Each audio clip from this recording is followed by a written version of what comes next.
नमस्कार जय Jagannath. Om Sai astro and Vastu channel Bhagyarath कार्यक्रम को मु आस्ट्रोलोजर एंड वास्तुविद विजय दास आपको स्वागत जनाऊँ। एप्रिल 30 तारीख बुधवार अक्षय तृतीया। यही दिन आपण कौन करेंगे से संपर्क में आज आम चर्चा करवा।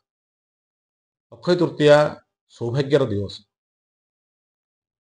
अक्षयर अर्थ होउची क्षय बा नाश नहेबा, अर्थात जहा सत्य चिरंतन बा स्थायी ताही अक्षय।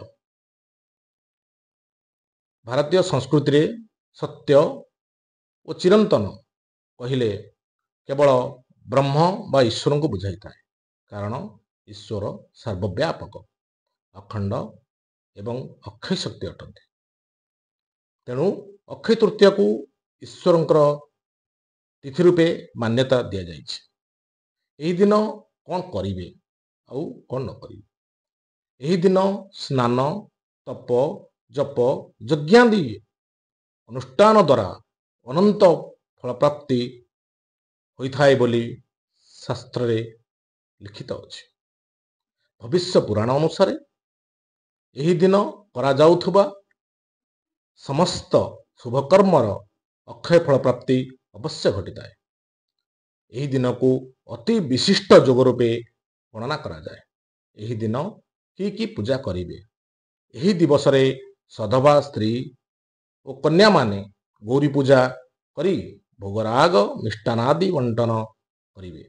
गौरी पूजा परे जल तिल अन्न फलादि रे परिपूर्ण कलश मान को ब्रह्मा विष्णु महेश्वर स्वरूप रे पूजा करी ब्राह्मण को दान करेंगे। यह द्वारा पितृपुरुषंकर संतुष्ट होगा सह समस्त मनस्कामना पूर्ण हुए। आउरी यही दिन कौन करा जाए ना भूमि नूतन भूमि अलंकार क्रय सह गृह प्रवेश संस्थादि प्रवेश होता है। यही दिन को अत्यंत शुभ बोली ग्रहण करा जाए। यही तिथि रे करा जाउथुबा समस्त शुभकर्म गुड़िक सुख समृद्धि साफल्य प्रदानकारी भाव में ग्रहण करा जाए। यही दिन पितृपुरुषों उद्देश्य रे तिल तर्पण पिंडदान द्वारा अक्षय फल प्राप्ति होता है। यही दिन गंगा स्नान अत्यंत पुण्यदायिनी अटे।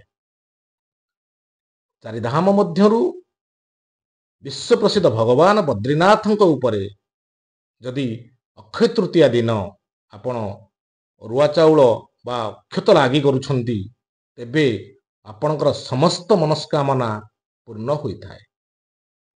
यही दिन ठारू उत्कलर जीवंत ठाकुर जगतार नाथ जगन्नाथंकर सबुठरू दीर्घकालीन यात्रा चंदन यात्रा आरंभ होता है, जहाँ 42 दिन पर्यंत चली था। जो माने भूमि सुनादि अलंकार क्रय करि पारु नाहंती तेबे मने रखंतु यही 5टी जिनिस निश्चय घर को आणंतु। तुला बा रुई माटी पात्र 110 ग्राम ओजनर हलदिया सोरिष सैंधव लवण 5टी कौड़ी यही 5टी जिनिस को घर को आणंतु। देखिए आपण आपणकर परिवार सौभाग्य बुद्धि हेब। यही बड़ी आध्यात्मिक विषय वस्तु ऊपर जानिबा पाई आपण Om Sai astro and Vastu channel Bhagyarath कार्यक्रम सह जोड़ी हुई रुहतु। जदि वीडियोटी भल लगी तेबे आपण लाइक शेयर सब्सक्राइब करंतु। रहिली जय जगन्नाथ।